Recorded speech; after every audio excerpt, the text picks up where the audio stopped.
Maybe we're getting ahead of ourselves, but could Red Bull actually win every race in the 2023 F1 season? Hey guys, how's it going? My name is Joe Tyrrell, and welcome back to GP Blog. Last week we asked the question whether the current Red Bull were the greatest Formula 1 team in recent history.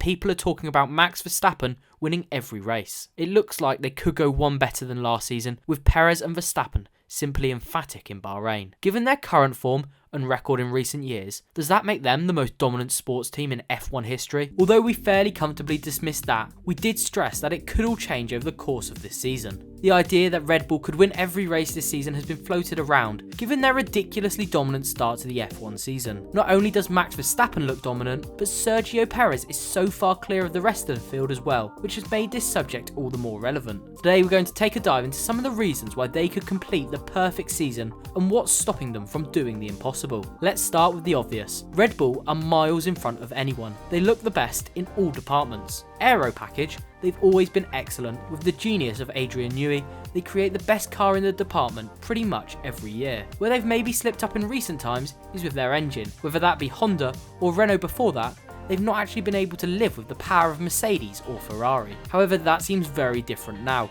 with the Red Bull powertrains. Everything about their car seems to work perfectly. We've now had two races at two very different tracks, and they've been completely dominant at both. It's not even been close. Bahrain, a very tough, abrasive circuit, Verstappen streaked away and won by a huge margin, whilst Perez was relatively comfortable in second. Not only was Red Bull's car stronger, quicker, more powerful, it was less harsh on the tyres. When we look at the tyre degradation at the Bahrain Grand Prix of the top four finishers on the soft tyres, Red Bull were miles ahead. Max Verstappen's first lap on the soft compound was a 1:37.9, and his last a 1:38.4. That's a delta of around a half a second. Although Perez's laps were slower, remarkably, he got quicker as his tyres got older. He was almost a tenth quicker on his last lap than his first. To put it into context, Sainz and Alonso both had a delta of over 1 second. So if you're going faster, a lot faster, and you're still not as harsh on your tyres, you can drive for longer, then you can drive harder without the repercussions. It's the perfect recipe. So that was Bahrain, but what about Saudi Arabia? I said a few weeks ago that if any teams had anything else to give, we'd see them do it in Saudi Arabia. Well, what we saw was an even more dominant performance. Sergio Perez was comfortable at the top of the field leading the way, whilst Verstappen cruised through, picking off drivers left, right and centre after his unfortunate Q2 exit. Perez was great up front, but Verstappen was unbelievably quick. He wasn't just driving past midfield racers, he was going past quality drivers. Hamilton, Leclerc, Sainz, Alonso, all absolutely smoked by the Red Bull. Now don't get me wrong, Max Verstappen is excellent and maybe the best driver on the grid, but that Red Bull was in a league of its own. Nobody could even compete. If we look at the lap times between laps 25 and 36, we can get an idea of just how quick the Red Bull was. All of the top six were on the hard tyres except Hamilton, who was on the mediums. Verstappen had the fastest average lap time and the fastest single lap. He averaged 1:32.5 and had a fastest lap of 1:31.9. Perez was 2/10 slower in both departments, but next was Alonso, who was an entire second behind Verstappen's average lap time, and his fastest lap was still a tenth slower than Perez. Verstappen finished a whole 15 seconds ahead of Fernando Alonso. One started second and on lap 1 led the race, the other started 15th. So Red Bull are rapid, we've worked that much out, but what about their rivals? We all thought Ferrari were going to be the closest to them this season, but they were arguably slower than Mercedes last weekend. Aston Martin looked good, but they're punching above their weight right now.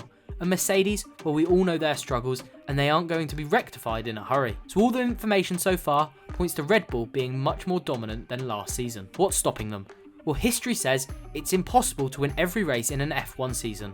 The closest anyone has come was in 1988 when McLaren won 15 out of 16 races. Prost and Senna won all but the Italian Grand Prix, which was won by Gerhard Berger. There's 23 races in this season's calendar, more than ever before, so it's even harder than years gone by. Last year, Red Bull won 17 of 22 races. They've already won the Bahrain Grand Prix, which they failed to do so last year, and another one they lost was the Australian Grand Prix, which is up next. Winner Albert Park, and we're into the European and Miami leg of the season, where they won all but one race last year. Right now, it's looking very rosy if you're a Red Bull fan. Yes, the drivers are very good, but the RB19 is arguably the best F1 car ever. Even Hamilton admitted it.